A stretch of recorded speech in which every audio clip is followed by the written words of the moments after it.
பண்டைய காலம் தொட்டு வசிஷ்ட நதியின் அமைதியான கரையில் தமிழ்நாட்டின் ஏத்தாப்பூர் என்னும் புண்ணிய பூமியில் ஸ்ரீ சாம்பமூர்த்தீஸ்வரர் கோயில் அமைந்துள்ளது.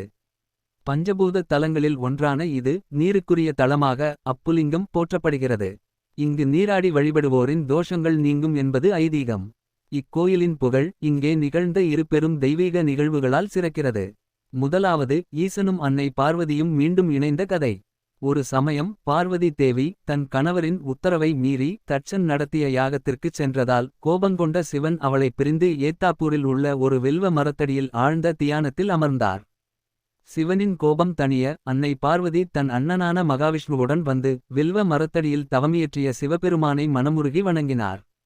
அவரது வேண்டுதலை ஏற்ற சிவன் மனம் குளிர்ந்து காட்சி தந்து பார்வதி தேவியை மீண்டும் ஏற்றுக்கொண்டு சமாதானம் செய்தார்.